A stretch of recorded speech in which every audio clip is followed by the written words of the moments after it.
Hello and welcome to another episode of the Mark Moss Show, where of course we talk about each and every week the way the world is changing through what I call the decentralized revolution. Of course, we're talking about a world of centralization, central control, central planning into a decentralized world, a multipolar world, if you want to call it that, from like a geopolitical picture. And really the thing that we like to look at is the intersection of politics, finance, and technology. Of course, it's always technology that changes the world, it changes the way we communicate, organize. And of course, today we are seeing this change of technology, and that is the decentralized technology of Bitcoin that's changing every aspect of the world. I have a big show today, as always. I have a very ambitious schedule. We'll see how much I can get through, and I want to talk about how they stole your life and you didn't even notice.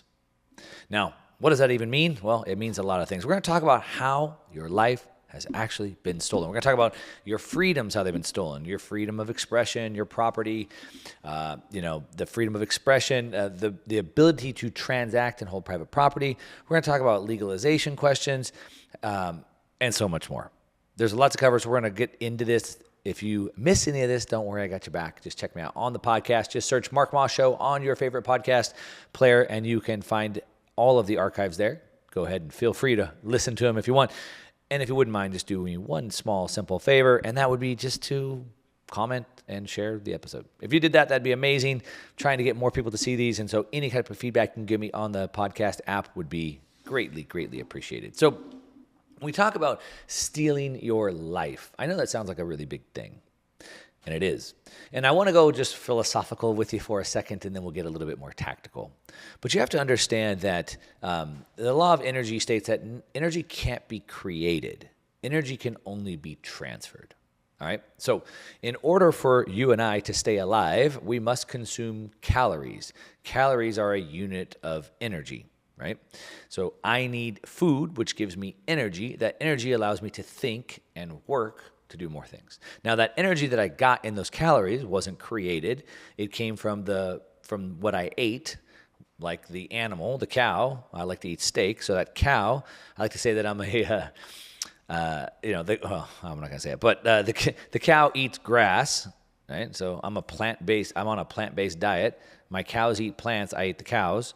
But you have soil in the earth, the plant grows up, there's energy in that, the cow eats that, there's proteins in the grass, the cow grows big, I eat the steak, I get the proteins from the steak, the calories, and then I have calories, units of energy that I can now think to talk to you about subjects like this, or I can go work, build a fence, or dig a hole, whatever that may be. Now, if you understand that core premise, that then my life, I need calories, I need energy to come into them in order to stay alive. Now, let's say that I have to dig a hole for 4 hours a day in order to earn enough for me to live.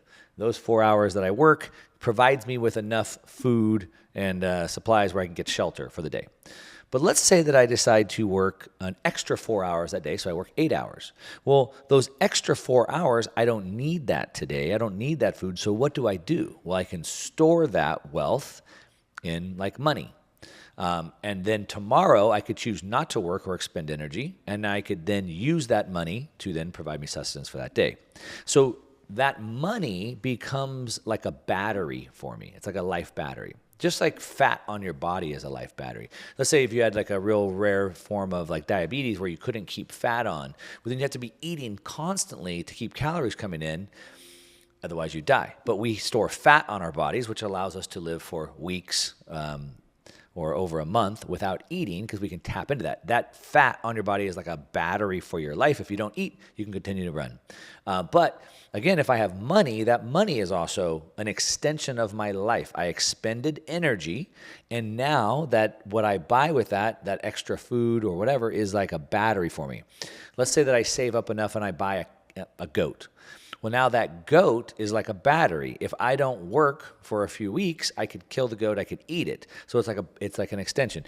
I buy a piece of land, I start growing crops, I have a garden, a field, whatever. That's a battery for me, and I can live off of that. And so all of that becomes an extension of my life. And the reason why I want to break it down to that philosophical level is because what we're talking about today, where they're stealing your life. And I don't mean like, putting you in prison, but literally as they steal your property or your ability to earn property, or literally steal the value from what you've created that's literally still in your life. So I'm going to break that down for you. So let's talk about this. So, if we start again, kind of staying sort of high level on this sort of philosophical level, if we think about it from multiple levels, we can think about it just as my life as a human being. One thing that separates human beings from animals is that we can communicate.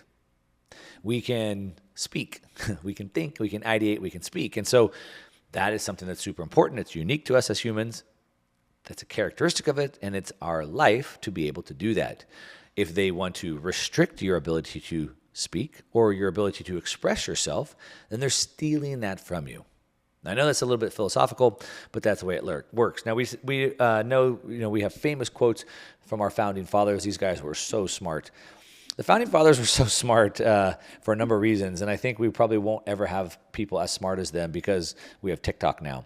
But, they sat around and just read books, and they studied history, they read the books, and they discussed these ideas.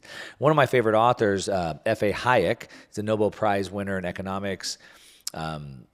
He wrote a bunch of great books, one of which is a highly, highly, highly recommend everybody put on your list, which is The Road to Serfdom. If you haven't read that book, don't pass go. Open up Amazon on your app and buy that book right now, Road to Serfdom. His seminal book, which is called The Constitution of Liberty. And in that book, it had, I believe, 1,900 citations in 9 different languages. Whoa. 1,900 citations? It's amazing. Nobody's ever going to be that smart again because now we're distracted by all these things. Anyway, the founding fathers were very smart, and they gave us a lot of warnings. And if you read these warnings, you can see how relative they are for today. So, for example, Benjamin Franklin, it's attributed to him or Jefferson, we're not quite sure. But he says, those who give up essential liberty in exchange for a little bit of temporary safety deserve neither liberty or safety. And we see that all the time, right? Everybody is giving up liberty. Fine, I'll accept the lockdown if you keep me safe. Right? We see that all the time. So we've been given all types of warnings like that. But what does that mean? What is freedom? Well, you can define it different ways. I've asked a lot of people these questions, and I get a lot of different answers. To me, I would like to go back to F.A. Hayek's book, The Constitution of Liberty. And I think about liberty because freedom is typically free from something. So I like to think about liberty, which could be kind of interchangeable. But I think about freedom being the freedom from coercion. And coercion is when somebody forces me to take one of their options. So you believe you have the option to choose, but the reality is either choice that you make leads to their end. So, for example, take the jab or lose your job. Well, I have a choice. I can lose my job or take the jab, but either way, either one of those options that I am choosing now lead to your ends. See, I want to be free to choose the option that leads to my own ends. Free from coercion. So that's how I would define that. Now, when you understand how freedom works, ability to be free from coercion, freedom isn't anything. Freedom isn't I can't just go slap you in the face, right? I can't harm another person. I should just be free from coercion. So I could direct my life as I see fit. So I can choose what I want to do. And really, at the end of the day, it's always your choices. That's why you see twins born in the same family, the same neighborhood, same economics, same school, same friends, same parents, same genes, same everything, end up in 2 different places. Because along the way, they made different choices. Now, it's pretty interesting. Today, they want to talk about how we all need to be equal. Not equal as opportunity, but equal on outcome. But how can we be equal on outcome if we can have different choices? And there you have it. If we can just limit everyone's choices, then maybe we can get everybody to an equal outcome. I'd like to add that, Benjamin Franklin said that the freedom of speech, freedom of communication, freedom of speech is the foundation upon all other freedoms are built. I would actually say that I believe that the freedom to transact is the foundation of all others. Now, you could say that communication is a transaction, right? We're communicating value to each other. But I would say specifically the freedom to transact is the foundation of all others. So, for example, the First Amendment in the Constitution guarantees us the freedom of speech. Guarantees us that. However, If I don't have money to buy a phone to go on social media or a computer to go on social media or to print flyers or to build a website or to write a blog, do I really have the ability to speak? We're guaranteed the freedom of assembly. But if I can't pay to put gas in my truck to drive to the assembly, or I can't pay for food when I get there, I can't pay to get a hotel room, then do I really have the freedom to assemble, right? And so without the freedom to transact, all of that falls apart. We've seen this been infringed in any number of ways, and these things do get messy, and freedom is messy. Where we see cases like, so for example, where the Supreme Court ruled about this Colorado case where they didn't want to bake a cake. They didn't want to bake a cake for a certain group of people. Now, you could look at that and say that they were the company that refused to bake the cake was infringing on the other people's rights to receive a cake. But the problem is, in my opinion, and I believe this to be an a priori truth, not just an opinion, but you can decide for yourself, is that we have inalienable rights that have been given to us by our Creator. The Constitution has protected those rights, but those rights can't infringe on your rights. So I have a right to pursue my life as I see fit, as I told you, free from coercion, but I don't have a right to health care. I have a right to free speech. That's my right. I don't have a right to health care. And the reason why I don't have a right to health care is because that means a doctor has to provide that to me. But how can I have a right to your labor? I can't. I can't have a right. And so in this case, for example, if they said that this cake shop must make a cake for this couple, how can this couple have a right to those people's labor? If someone has a right to my labor, if I have to, somehow the court forces me to work for free to provide health care or to make a cake or whatever for you, then I'm a slave. Now, my freedoms have now been taken away. And so that's where the line is drawn, in my opinion. Now, you could argue that, well, you have to make the cake because those people have a right to receive a cake. Well, they don't. You can't have a right to receive a cake because that requires someone else's labor. Now, you should have the right to bake a cake if you see fit, certainly. But you can't have a right to have someone else make a cake for you. But I'd love to hear what your thought on that. Feel free, hit me up on social media at @1MarkMoss. Let me know what you think. I'd love to get some feedback from you on that. We can see numerous examples of this, of freedom of expression. So, for example, we've seen schools like in New Jersey ban the use of religious clothing and things like that. They banned, wearing MAGA hats, for example. They've banned, American flags in some cases.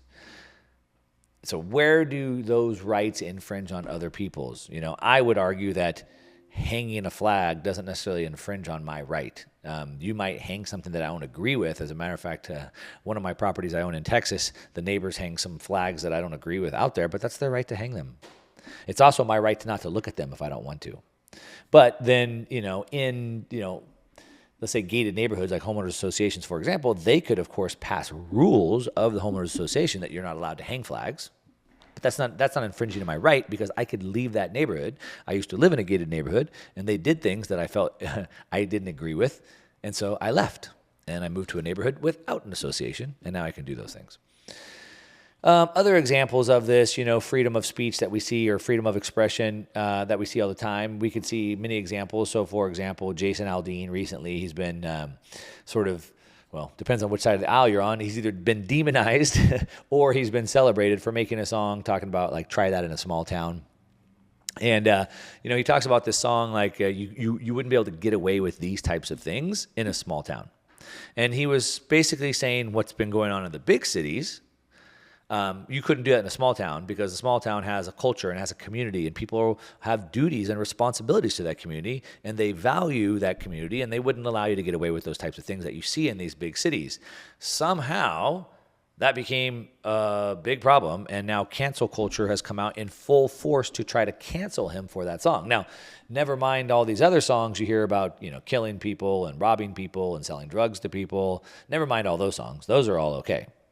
But if you talk about community and sense of duty and responsibility, that's a problem. So he got canceled for that.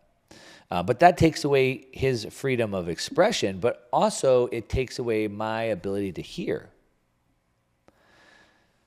Interesting. So these are things, of course, we see this happening through the Twitter files. It's been exposed pretty well now that Elon Musk bought that and kind of exposed it. They don't want you to see that they're doing that. And so they've been now trying to get that hidden. They've deleted some records. A judge basically said the Biden administration can no longer reach out and use Twitter, coerce Twitter to change that. And of course, the Biden administration doesn't like that. And so they've even filed an appeal. Wait a minute, court. Wait a minute. No. You can't take away right. You have to allow us to do that.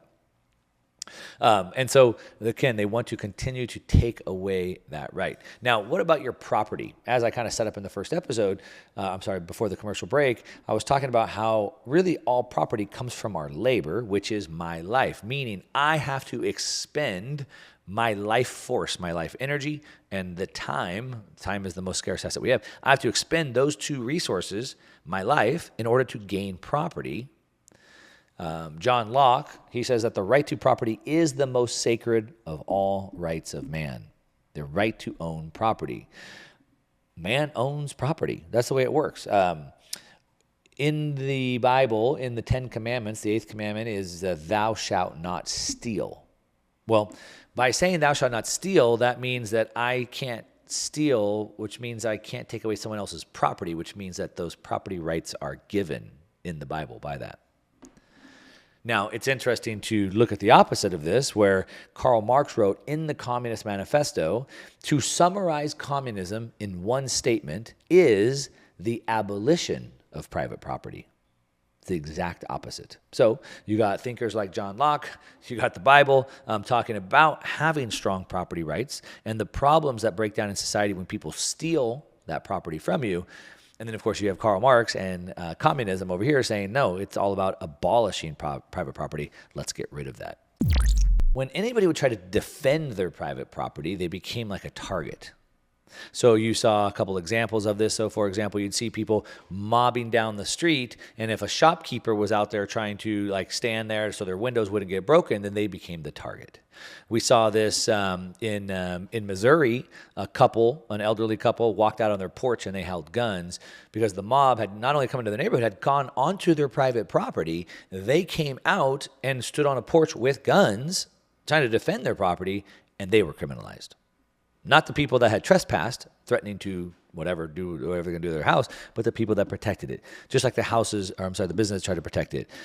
Even Kyle Rittenhouse, right? Then they got singled out and they got attacked. So over and over and over, we can see trying to defend your property becomes a problem. And of course, then you start running this whole campaign about defunding the police, which strangely enough, I've sort of agreed with, but not for maybe the reasons why you think so. This whole campaign that ran off of that of defunding the police really was about, in my opinion, shutting the police down and lowering, charges against crimes and things like that. I haven't been a fan of the police budgets blowing up because they've been militarizing, which has been a really big problem. As a matter of fact, we can see from 1977 to 2019, police budgets grew from $44 billion to $123 billion. I believe in the rule of law. I believe that we need a strong rule of law. Nobody wants to be terrorized in their house. And we can see over and over and over examples of countries, but even the United States, cities where the rule of law falls down, where crimes aren't disciplined and enforced, when laws aren't enforced, the town breaks down. A good example of that, if you ever want to give a good read, I've talked about it here on the show before, is in Detroit. It was named as a model city. And the more they did to try to make that a model city, the more it broke down. And part of it was not really cracking down on crime. Nobody wants to live in an area with high crime. Doesn't matter what level of socioeconomic status you're at. Doesn't matter what race or gender you are. Nobody wants to live in terror. And so while I don't want to get rid of the police because that is a problem there, but I also don't want the police to become militarized because I don't believe the best way to handle those types of conflicts is through escalation. It's really through de-escalation. And so, anyway, that's a whole nother topic, but we can see that $118 billion was spent funding police forces in the U.S. in 2018. And just to put that number into perspective for you, what that means, we can see American police forces have the world's third most expensive military organization. American police forces. Now, America, 330-ish million people. It's not a small country, but it's also not the biggest.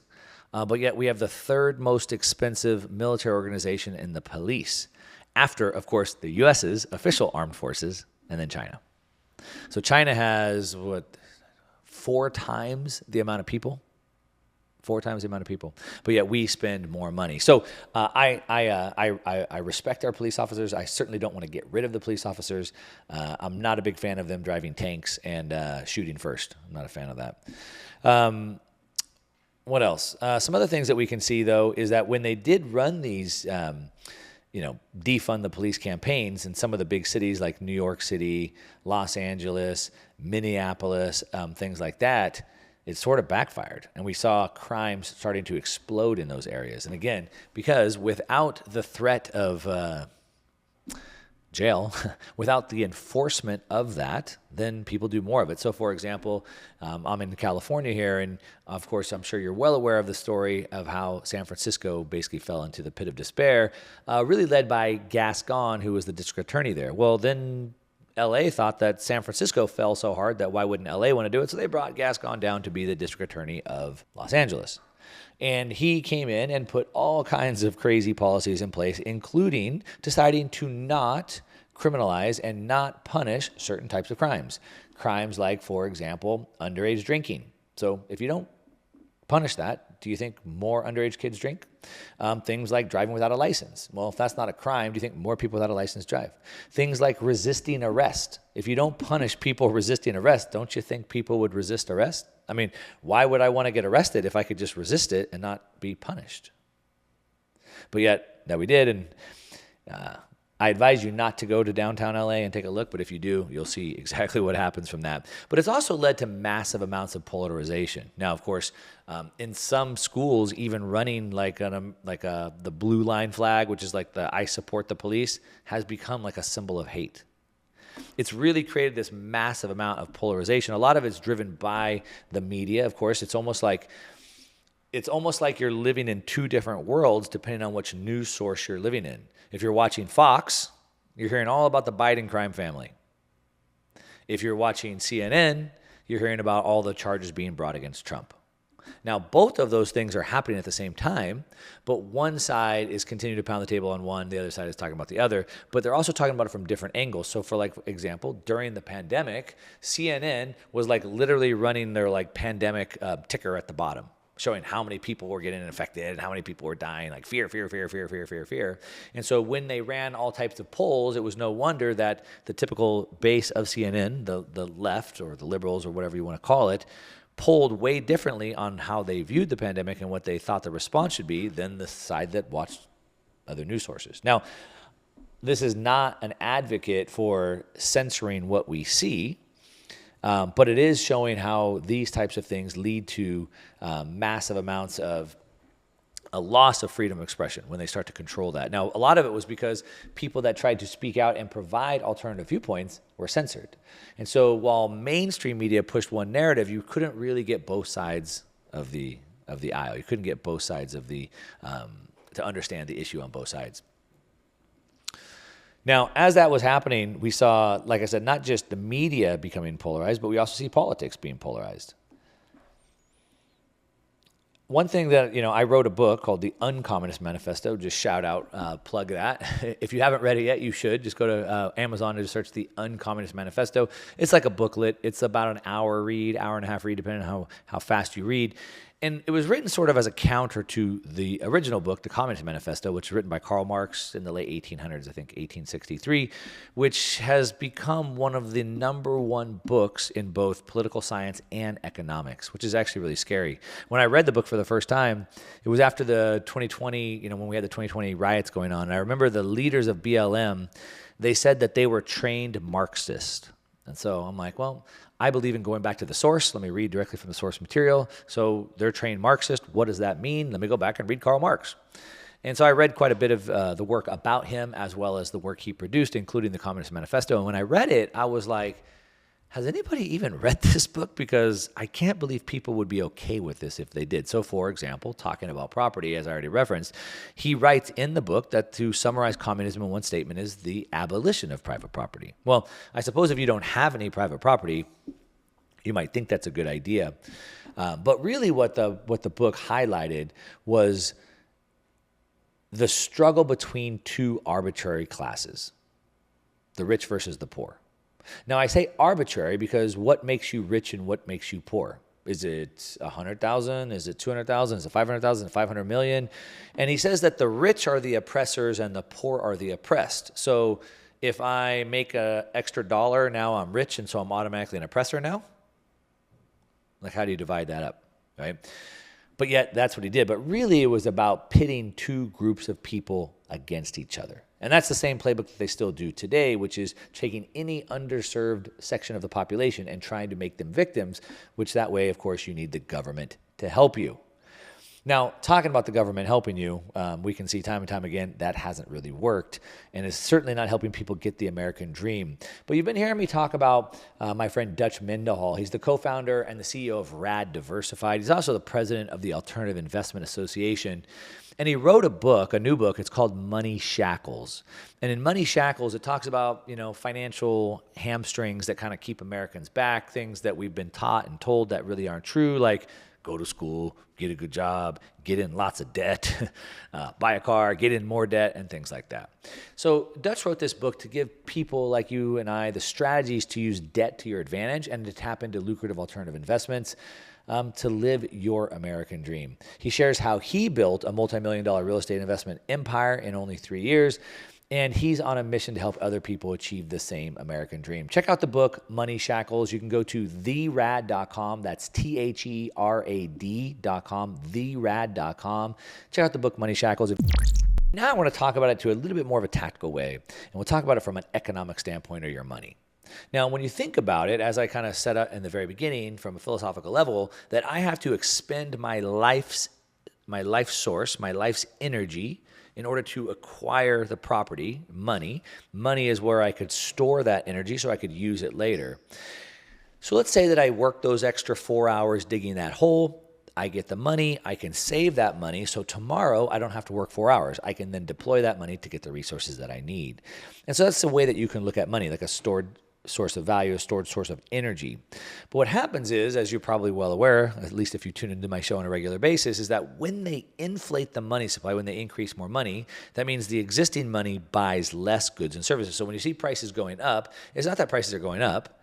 It's that the value, the purchasing power of the dollars have gone down, so it takes more dollars to buy those. So the reason why this is important to understand is because if I put $100,000 in the bank account 10 years ago, I was going to buy a house 10 years ago, but I thought the market's going to crash, so I'll put the $100,000 in the bank, and now 10 years later, I want to deploy those $100,000 to buy a house. But the problem is, it will buy me about half of the house that would have bought me before. I still have the same 100,000 currency units, but the value of those currency units have been stolen away by the money printer, which is theft. So when you think about that, through inflation, through money printing, they're stealing the value directly from my bank. Without taking my currency units, they just take the value away.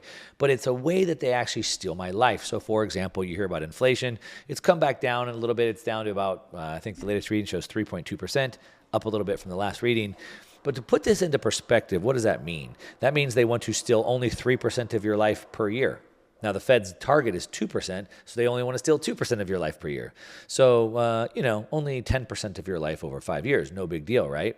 Well, if we put that into some calculations, think about it at 8% inflation. This is the last time I ran the calculations, but just for illustration purposes, at 8% inflation, that puts the average income earner in the United States, that increases their cost by about $324 a month. Just to have the same quality of life they had before. So with the quality of life you had today, how many times you go out to eat, how much clothes you buy, if you're eating steak or whatever it is, to maintain that same quality of life, it went up by $324. Well, if you make $32 an hour, that means you now have to work 10 hours more just to have the exact same quality of life that you had the month before.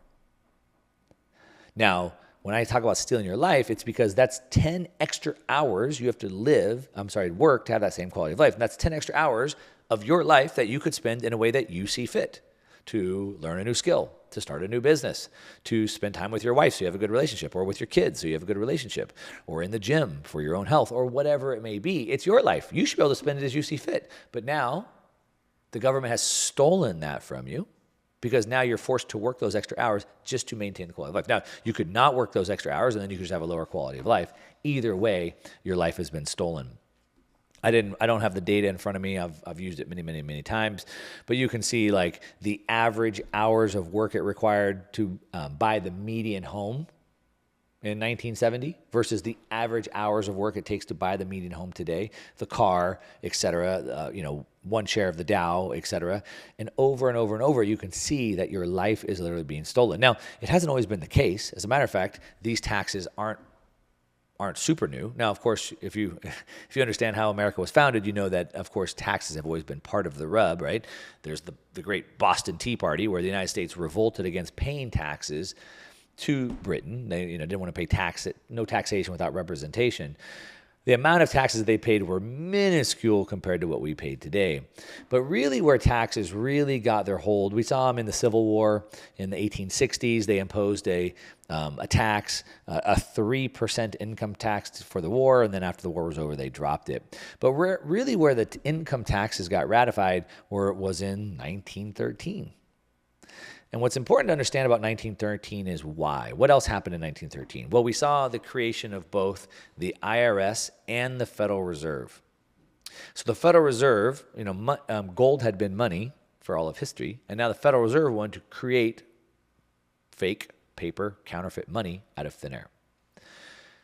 But why the heck would anybody want to use fake paper money? Like imagine today someone says, hey, you should start using this monopoly money. Here you're like, no, why would I use monopoly money? I'm not going to do that. And that's exactly what happened. The Federal Reserve said, hey, we printed this fake monopoly money. Everyone should use it. And everyone's like, well, we ain't going to use that. So, of course, they had to come up with a reason. How could we get people to use it? Someone had a bright idea. Here's what we're going to do. We're going to create the Federal Reserve, and we're also going to create the IRS at the same time. And here's what we'll do.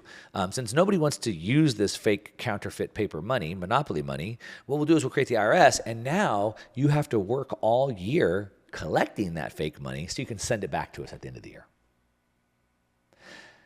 That's a good idea. So we saw the IRS and the Fed put into act at the same time. Now, this is why you hear a lot of times something like with Bitcoin where they're like, well, Bitcoin's not ever going to make it because we can't pay our taxes in Bitcoin.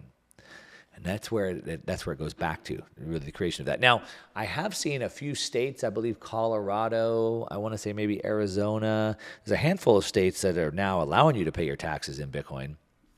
But anyway, I don't want to go down that path. But we can see over and over this is happening. And of course, this is part of what's known as Keynesian economics, and really more today, it's more pervasive in what's known as the modern monetary theory.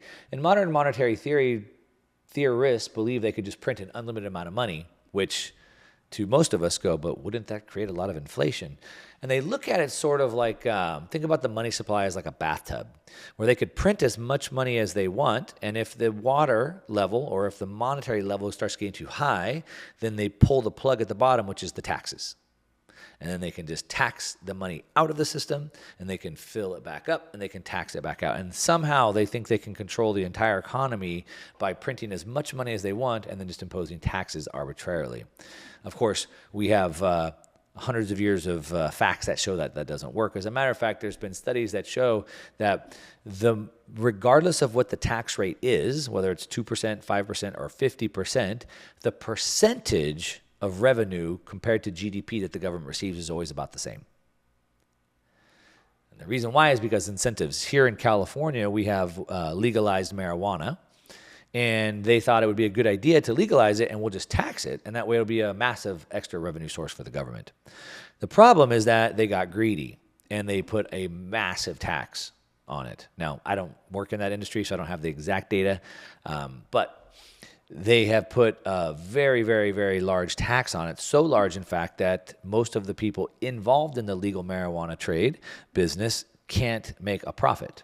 So something like 60% of the marijuana in California is still being sold black market. So if the state would have said, hey, we'll just give like a more modest tax rate of whatever, 5 or 10%, they would probably take a much larger share of the revenue coming in because everybody would gladly pay 5 or 10% to be perfectly legal. But at 60%, I'll take my chances. I'll just go black market. And so we can see over and over and over again, the more that they do that, the more that they try to steal your life, either through money printing or through taxation, the more people revolt and how much it backfires on them. Now, of course, it depends, I guess, on which side of the aisle you're on, whether you're looking at inflation good or bad. At the end of the day, what is good or bad? Unfortunately, I think most people today look at good as something that helps them personally, as opposed to like the greater good. I like to think of good or bad as good being something that takes me closer to my goals and bad being something that takes me further away from my goals. But again, when we think about it from the world, it shouldn't be your personal goals. It should be a global goal. And we can see that if we allowed people to have more of their life, we allowed them to build into their own life, their families, their relationships, their health, the world will be a better place. So I don't support the government stealing our lives. But what do you think? I'd love to hear from you. Hit me up on social media at @1MarkMoss. Let me know. Leave a comment off if you're listening on the podcast. Let me know what you think so I can continue to bring more content like this to you. But that's what I got today. Thanks so much for listening. Until next time.